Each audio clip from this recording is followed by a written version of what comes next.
Il suffit de seulement 2 secondes. 2 secondes pendant lesquelles une voiture de Formule 1 est immobilisée. 4 roues sont retirées et 4 autres sont installées. Et pendant ces 2 secondes, une course entière peut basculer. Le record d'ailleurs, 1 seconde 80 détenu par McLaren. Pour vous donner une idée, c'est fini. Mais derrière ces 1 seconde 80, il n'y a pas seulement 4 mécaniciens, comme ce qu'on pourrait penser. Il y a une vingtaine de personnes, des centaines d'heures d'entraînement, des systèmes et des outils électroniques extrêmement poussés, et surtout une seule règle, ne pas faire d'erreur. Alors, comment fonctionne réellement un pit stop en Formule 1, et surtout comment ces quelques secondes peuvent faire basculer toute une course pour une équipe? Je t'explique tout.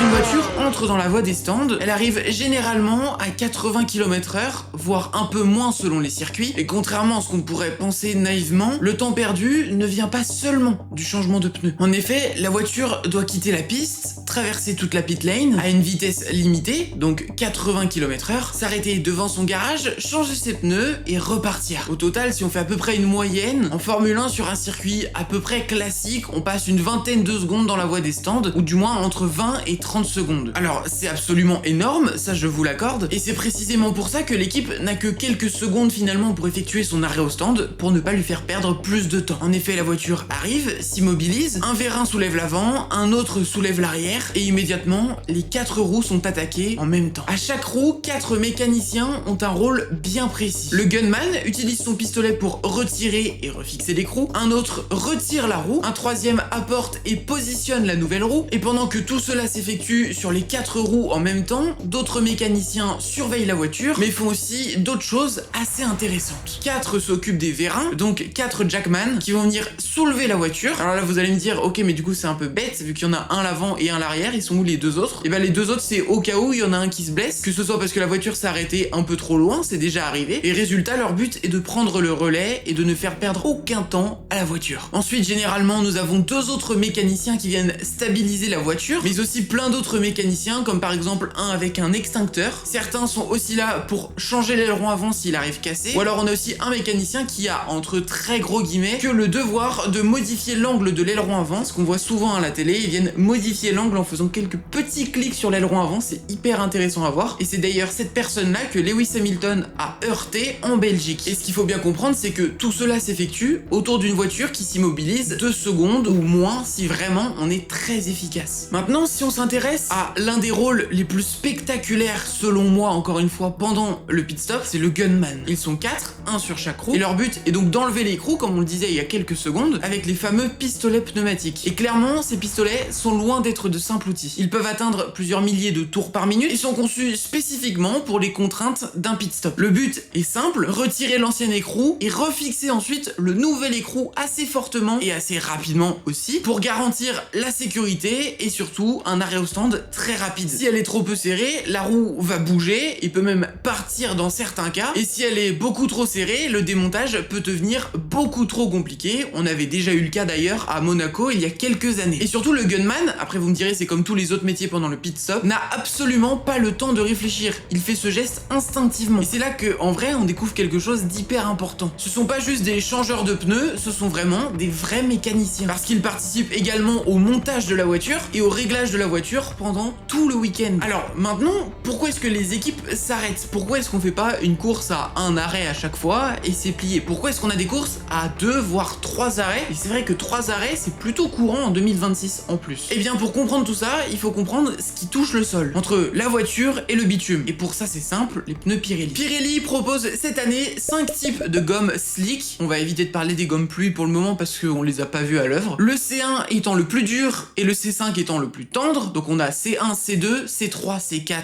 et C5. Le C1 qui est donc le plus dur a une durée de vie très longue, mais est un peu plus compliqué à mettre en température, tandis que le pneu C5, qui est moins dur et donc plus tendre, va aller entre guillemets plus vite parce qu'il va mieux accrocher, mais a une durée de vie complètement limitée. Et pour chaque Grand Prix, Pirelli apporte 3 des 5 types de pneus annoncés en début d'année. Alors du coup, comment est-ce qu'on choisit les 3 types de pneus qu'on va apporter? Eh ben, c'est une excellente question. Pirelli va se baser sur pas mal de choses. Déjà, un tracé très abrasif n'a pas les mêmes contraintes qu'un circuit urbain. Vous prenez le circuit de Monaco qui n'est pas très abrasif au niveau des pneus et vous le comparez à un circuit qui a de très longues courbes, je pense à Barcelone. Là, clairement, vous pouvez pas vous permettre d'apporter les mêmes pneus, c'est pas possible. Mais alors aussi, aussi une question que certains qui suivent pas beaucoup la Formule 1 peuvent se poser. Et d'ailleurs, merci de suivre ma chaîne parce que vraiment, du coup, ça me fait plaisir. Pourquoi est-ce qu'on prend pas tout simplement le pneu le plus dur ou le plus rapide, peu importe, et on va jusqu'au bout du Grand Prix? Techniquement, c'est pas une idée bête. Mais si on regarde déjà le règlement et ensuite comment se comportent les pneus, bah là, on se rend compte que c'est un peu plus compliqué. Déjà, la réglementation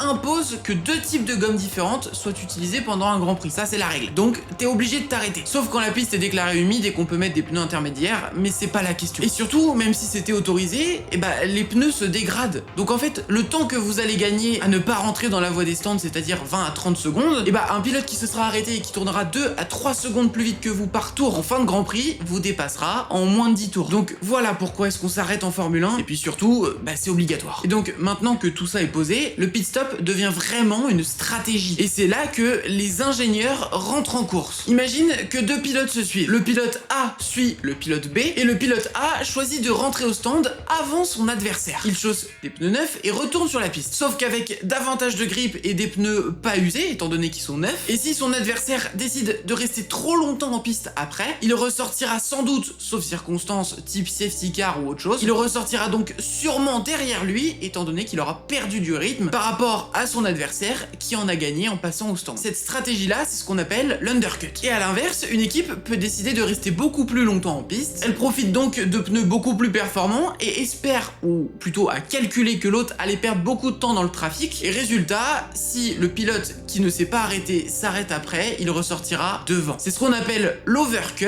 Et entre l'undercut et l'overcut, ce sont les 2 grosses stratégies qu'on peut mettre en place lors d'un arrêt au stand. C'est d'ailleurs pour ça que quand on regarde un Grand Prix, vous entendez souvent parler d'undercut, beaucoup plus que l'overcut d'ailleurs. Alors aujourd'hui, l'overcut est beaucoup plus présent qu'à une certaine époque, pour la simple et bonne raison qu'avant, on ne changeait pas uniquement de pneus lors des pit stops. On faisait aussi le plein d'essence. De 94 à 2009, les ravitaillements étaient autorisés en F1 et étaient même obligatoires de mémoire, et cela a complètement modifié les stratégies. Les voitures pouvaient commencer une course avec beaucoup moins d'essence et donc être beaucoup plus légères, elles étaient beaucoup plus rapides, puis rentrer au stand très tôt, remettaient du gaz et repartaient. Résultat, on avait clairement des courses exceptionnelles, il n'y a aucun débat là-dessus. Sauf que ça a posé un problème, c'est extrêmement dangereux. D'ailleurs, je comprends pas pourquoi est-ce que personne s'est dit ça avant, que c'était peut-être un poil dangereux. Et d'ailleurs, plusieurs pilotes en ont fait les frais de ces ravitaillements dangereux, à commencer par le père de Max Verstappen, qui a fait de la Formule 1, effectivement, Jos Verstappen. En effet, pendant son ravitaillement, le carburant se répand autour de la voiture, puis il commence à s'enflammer. Verstappen, le père, je précise, repartira avec des brûlures mineures, tandis que certains mécaniciens auront été vraiment blessés. Et en plus, c'est que ce n'a pas été le seul incident avec le carburant. En 2008, c'est Felipe Massa qui en a fait les frais, où le tuyau de carburant est resté accroché à sa Ferrari. Alors après tous ces incidents un peu spectaculaires et qui surtout ne donnaient pas une image très sécurisée de la Formule 1, les instances ont donc décidé d'abandonner ce ravitaillement. Depuis, les voitures doivent embarquer le carburant nécessaire et les arrêts deviennent principalement une affaire de pneus si on enlève l'aileron avant. Alors je fais juste une petite aparté, on a entendu il y a quelques semaines des rumeurs comme quoi la Formule 1 travaillerait sur un retour des ravitaillements. Pour le moment, rien d'officiel, même si je pense qu'avec les technologies d'aujourd'hui, on a de quoi sécuriser tout ça. Bref, je vous tiendrai au courant sur mon compte, donc n'hésitez pas à vous abonner pour pas louper l'info, et on continue. Alors les pit stops, à force de s'entraîner,